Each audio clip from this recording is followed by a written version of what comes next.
Y así estamos. Escucha de fondo nuestra querida Nicole. ¿Qué información de qué? Me encanta cuando quedamos escrachados.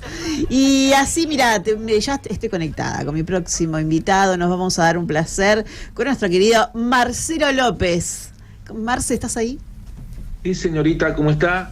Hola, Marce. Qué placer poder tenerte acá en Vorterix. Bueno, muchas gracias. Me gustaría más estar en Mar del Plata, ahí directamente, y Bien. ver el mar y todo eso. Pero bueno, aquí lo hacemos por el Zoom. Marce, ¿podés girar la cámara? Que así te vemos derechito, que está... Ahí Gírala, estamos. porque te vemos acostado. Es que me dijo que lo pusiera acostado y ahí lo pongo directo. Bueno, ahí se ve está. mejor, ahí se ve mejor. Ahí Perfecto, estamos. ahí estamos de 10. Bueno, en Café Berlín, ¿qué va a pasar? ¿O qué pasó? Pasó que hace un año, en una de las actuaciones que hice ahí, grabamos un show en vivo con la gente de ahí del sitio, del lugar, y después con Lito Nevia y el estudio Melopea, donde yo trabajo hace ya 20 años, Sí. pensamos, escuchando lo que quedó de esa noche, de agosto del 24, que debía ver la luz, debía ser peinado y editado bien para que se capte el show en vivo que dimos esa noche. Y bueno, y ahí estamos con un disco nuevo en las manos. Con canciones, con canciones urbanas, cover. La verdad que escucharte es un estilo bien ochentoso. Y sí, son las canciones mías, esto es lo que le decimos canciones urbanas, la manera de componer, de mi generación, de Lito, de los Rosarinos, de Marciano, de los Enanitos, de Miguel Cantilo, a quien acompaño, de Rubén Goldín, a quien acompaño también. Y los dos covers que hice fue Solo se trata de vivir de Lito y una versión de Ruta 66 con Laura Hatton, una cantante de la escena de jazz de acá de Buenos Aires, muy conocida, pero defiendo mis canciones, mi manera de componer, mi manera de tocar el piano y mi manera de armar las letras, que son las que están plasmadas ahí con la gente en esa noche ahí en Café Berlín. Después he estado de vuelta también en Café Berlín y en Clásica y Moderna y en otros lugares acá de Cava, pero quedé muy contento con captar el vivo, el directo que se dice, y también poder sacarlo al disco también en formato físico, para los que nos gusta también de mi generación, tener el disco en la mano, escucharlo, quién toca, quién canta, de quién es la letra, quién toca el bajo, quién toca la batería, quién toca la guitarra, bueno, todos los datos que en las redes, en las plataformas, creo que no están completos. Eso fue. Maravilloso. También con gran influencia del blues y también haciendo música de Clapton. Sí, yo vivo en Mendoza y voy a Chile seguido cuando me convoca un grupo de allá que se llama Clapton Legacy, que me ubicaron por las redes y por videos y cosas que ven ahí del blues. He tocado mucho blues acá con Luis Robinson, para quien no sabe, es el armoniquista de Papo, el armoniquista de la Mississippi. Y entonces empecé a viajar seguido a Chile y bueno, hace ya más de un año que formo parte de ese grupo y acompaño en los teclados, pianos y órganos, esa banda que se llama Clapton Legacy, que hace toda la discografía de Clapton de distintas épocas, empezando por Cream, los Yardbirds y la etapa solista de Eric Clapton. Ahí aprendí que muchos de sus temas que yo pensaba que eran de él son de B.B. King, de Robert Johnson, de Bob Marley.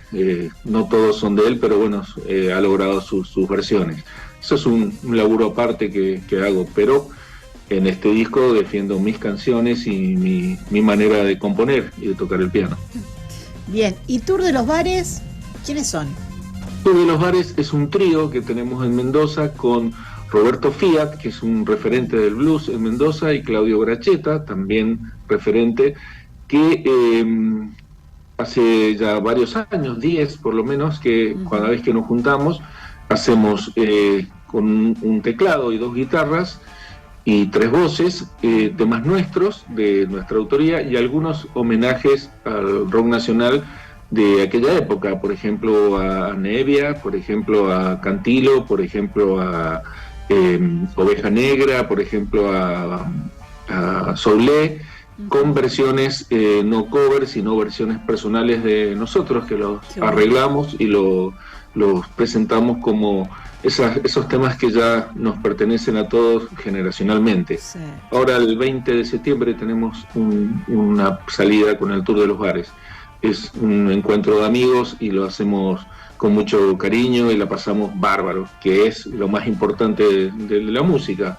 Juntarse con amigos, tocar, pasarla bien, sí, y hacer bien las cosas, que eso es lo que conlleva mi idea del arte, ¿no? Hablando de pasarla bien, ¿hace cuántos años comenzaste con la música y cómo decidiste que esto era para vos? Mira, años hace muchísimos que empecé a tocar. Toda mi familia paterna, los 6 hermanos de mi papá, 5 y mi papá, todos tenían piano en la casa. Sí. Y entonces, en ese entonces era el momento de aglutinamiento de las familias. Después vino lo de la guitarra y lo de los fogones, y todos tenían, mi abuela, todos tenían un pianito vertical en la casa. Se ve que toqué y vieron alguna cuestión de buen oído y me empezaron a mandar terriblemente a los conservatorios de la época, que era como diciendo, consérveme al niño 1 hora todas las tardes. Y no fue bueno para mí, la pasé mal, me hacía la cincola, la rata, porque no la pasaba bien, perdía el gusto por la música. Tenía una profesora rusa que me tenía al trote todo el tiempo, y yo era muy chico y no quería que fuera una tortura para mí. Entonces, bueno, aprendí los lineamientos básicos y después ya no seguí con ella, pero bueno, no sé música, no sé leer ni escribir música, pero después con los años y con la práctica aprendí el cifrado americano, lo de las letras que venían en los teclados de la época, y ahí sí, con muchas horas sentados al piano y con buen oído y rodeándome de buenos músicos y de buenas personas que me ayudaban a escuchar buena música, seguí, bueno, y desde el 81, 82 lo tomé como oficio también, porque entre todo, una de las cosas que más me gusta es acompañar desde el piano a cantantes o a instrumentos solistas, armónica, violín, saxo, trompeta. Me gusta mucho acompañar en grupo o solo a buenas canciones. La verdad que lo de la música para mí, que yo ya estoy en la salita de 6, como se dice ahora, es un placer absoluto, y lo hago para sentirme bien y para pasarla bien, y bueno, y seguir en la ruta, componiendo, tocando, tratando de mejorar el toque del piano, la composición, la manera de cantar. Eso es, no hay mucho misterio. No soy estudioso y no soy de que me den leer partituras de Piazzolla y las pueda leer en el momento, por ejemplo. Pero si me dan un tiempito me los puedo aprender y los puedo tocar. Y algunas otras cosas también, y otras cosas no. Pero soy muy feliz con mi relación con el piano, que creo que es el mejor invento de la humanidad. Qué maravilloso. ¿Sos una persona de escuchar de oído y poder sacar el tema? Claro, eso es lo que hacíamos en aquella época en mi casa, con un grabador al lado del piano, un grabador a cassette. Entonces adelantabas el cassette, escuchabas un poquito, parabas y buscabas la nota en el piano, volvías a adelantar, te imaginás el laburazo, ¿no? Pero bueno, estuve muchísimas horas en el piano, tardes de invierno, con una tacita de café y con el grabadorcito Aiwa que tenía con el cassette, adelantando y atrasándolo para sacar, por ejemplo, temas de Charlie, temas de La Máquina de Hacer Pájaros, temas de Serú Girán, temas de Lito Nevia, y era muy feliz, me gustaba mucho, esas horas me gustaban mucho. Me encerraba en mi pieza con una taza de café medio a oscuras, como no leía ni no necesitaba grandes luces, y entraba mi mamá y me decía, ¿estás bien, nene? ¿Estás bien? ¿Te sentís bien? Yo estaba feliz. Cuando querés acordar, la diferencia, lo que les decía al principio de ir obligado a una profesora, la diferencia de que cuando uno elige embarcarse en eso por opción propia, las horas pasan, no te das cuenta de las horas, porque sos feliz en eso. Claro. Había un tema de aquella época de Lito, de Muerte en la Catedral, que se llama El otro cambio a los que se fueron.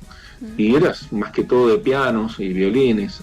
Ustedes son jóvenes, pero por ahí lo han escuchado. Ese que dice: corta un pedazo de torta y dame, vamos hasta la esquina a ver qué pasa.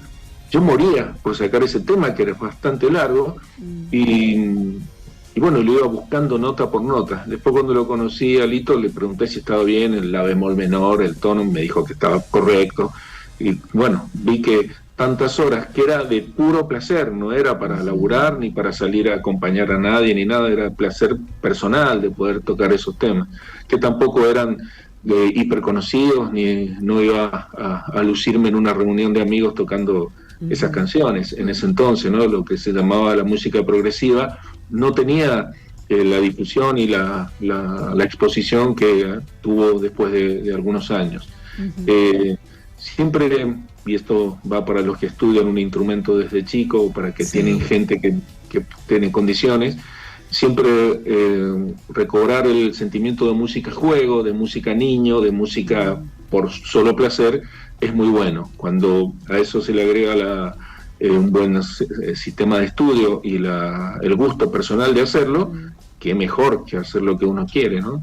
Y después poder salir a la ruta, tocar, cantar con amigos, presentarse en un lugar, en el otro, y es muy bueno, y que te paguen para eso también es mejor, y que puedas mostrar tus canciones y explicar por qué hiciste tal tema, tal letra, mucho mejor. Y esa búsqueda no termina nunca, es una búsqueda de alegría, de belleza y de sentirse bien con uno mismo. Eso es lo que yo pienso, es mi historia personal. Marce, ¿vos cómo ves el mercado en la Argentina hoy con la música, con los músicos jóvenes? El otro día me preguntaron y decía que tenía dividido en dos esta camada que recién la nombraron ustedes, Nicky, Nicole, Mermes, Lali, Duki, Woz, todo eso me parece que van por un lado, y que es una cuestión más muy respetable, pero más de época del business, del comercio de la música, y otra que me interesa mucho más, que es, por ejemplo, los de Usted Señálemelo, los de Conociendo Rusia, los de no me acuerdo qué otros ahora actual, que sí siguen respetando, para mi punto de vista, mi punto de ver, mi punto de oído, en vez de mi punto de vista, la rítmica, la melodía y la tímbrica, ¿no es cierto? Que haya una melodía reina, que haya buenos acordes, y que cuando la persona escucha un estribillo o una buena estrofa, se le quede algo en la cabeza. Si todo eso va también con una buena letra y con un mensaje, hasta una ironía, hasta una cuestión de tener conclusiones, mejor todavía cuando gracias a la música se puede pintar un momento histórico de donde uno está viviendo, en su país, en su ciudad, en su provincia. Eso es lo que veo. Y sí también veo, sobre todo otros días, muy asombrado con Airbag, que hicieron Piazzolla, hicieron un tema de Piazzolla en Airbag, tremendos instrumentistas, eso sí, el nivel de los instrumentistas jóvenes, hay un montonazo de pianistas, un montonazo de instrumentistas, de violinistas, de oboe, de bandoneón, que creo que son mucho más de los de mi época, ¿no es cierto? Los pocos que tocaban bandoneón para el rock, los pocos que tocaban el violín eléctrico para el rock, Pinchevsky, Sergio Polisi, se ha abierto mucho más.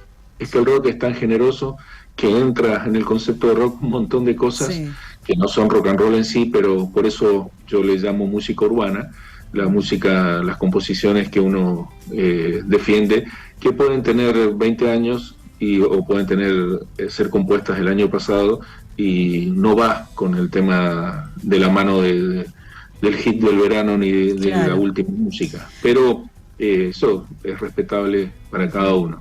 Ustedes están en los medios y deben escuchar todo el tiempo nuevas propuestas, nuevas cosas, y bueno, después cada uno tiene su gusto personal y su apreciación.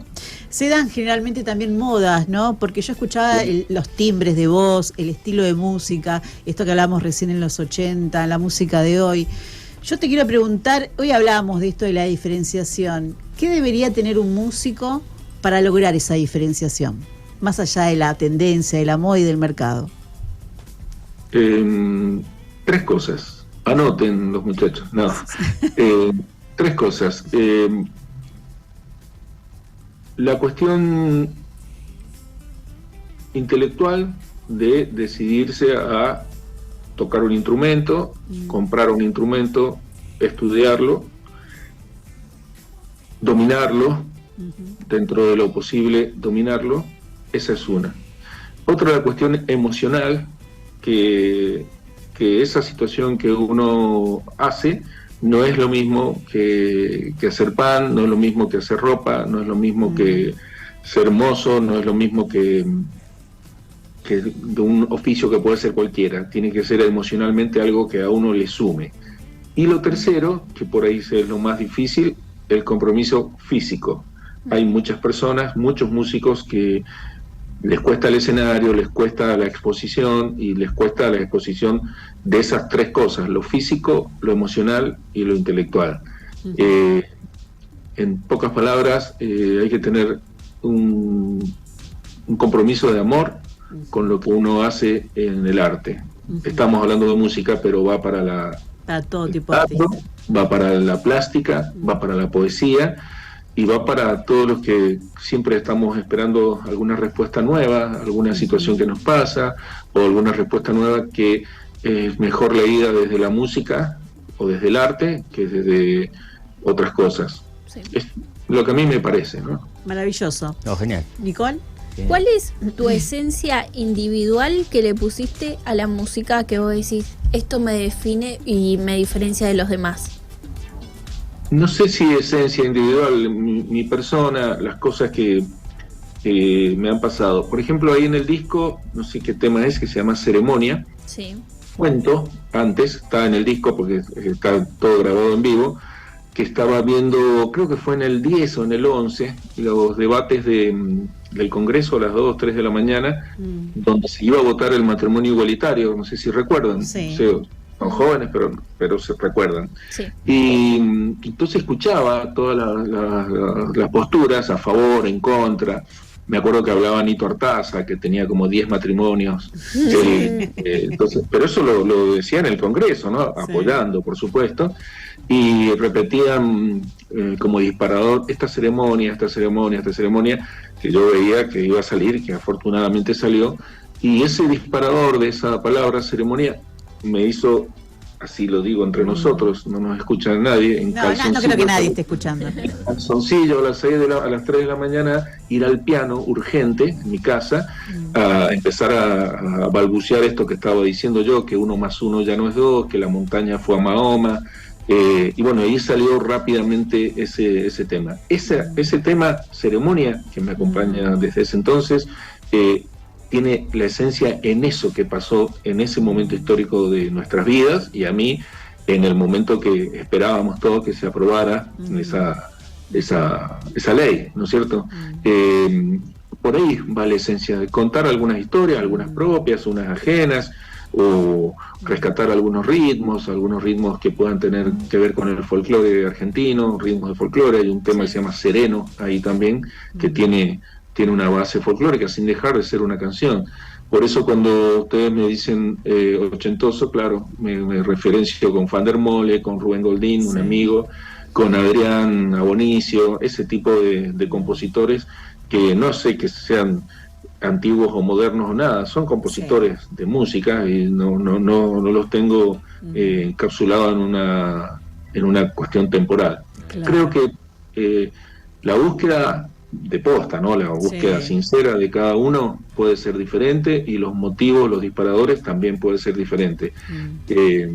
por eso les decía recién lo de lo intelectual, lo físico y lo emocional. Sí.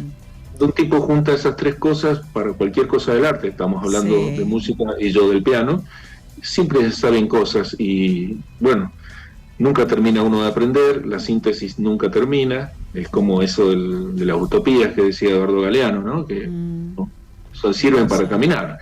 Y hoy comentaba un amigo que había un filósofo de la escuela fenomenológica que se llama Hermann Schiller, que decía que la belleza, la justicia,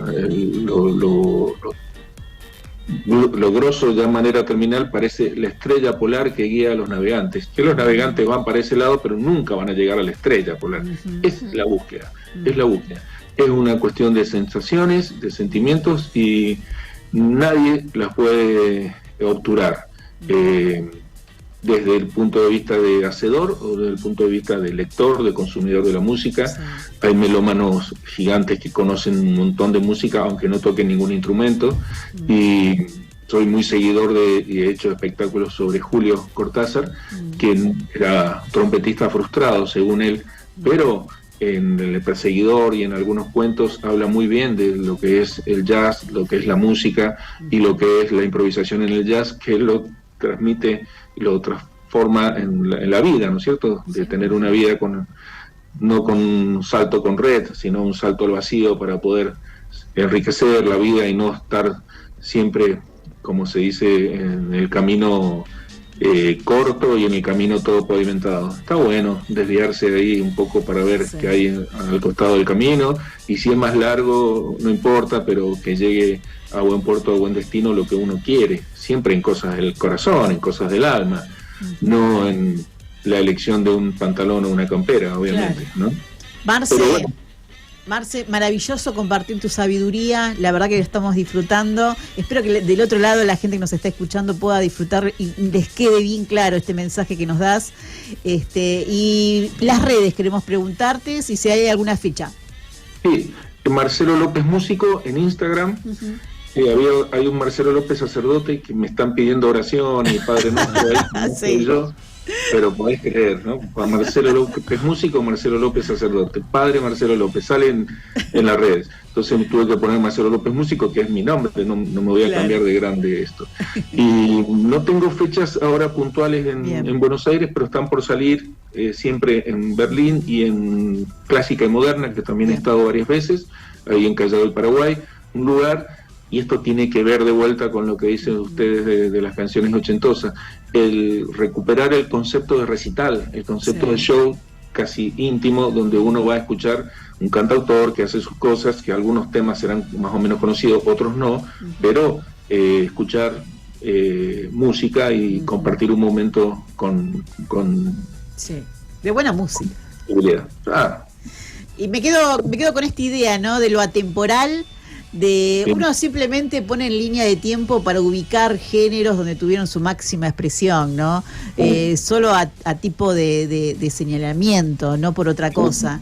No, lo entiendo perfectamente, y qué sé yo, a mí me gusta cómo tocaba el piano Chico Novarro, cómo componía Chico Novarro, y no son del rock, pero fueron grandes músicos. Manolo Juárez, tremendo pianista, Ariel Ramírez, a quien conocí, tremendo pianista, y cuando quieres acordar, después de A la Vuelta de la Vida, Patricia Sosa sale haciendo temas de Ariel Ramírez, Mujeres Argentinas. Porque la música es una sola, la música bien hecha y la música mal hecha, y los géneros al final del camino o antes del final del camino se juntan y se intercambian. Es verdad. Y con esa frase nos vamos. Te queremos agradecer, Marce, por la nota. Y bueno, seguiremos en contacto. Ahí nos seguimos en redes. Un placer para mí. Un abrazo para todos y saludo a todo Mar del Plata. Así, con un fuerte aplauso, despedimos a Marcelo López, mendocino, músico extraordinario. Qué lindo, ¿eh? Cuando la gente sabe tanto. Se ve que el tipo, se ve que el tipo está muy preparado en eso, y demos gracias a Dios de que la rusa aspiró. Porque si no, este muchacho lo mataban. Claro.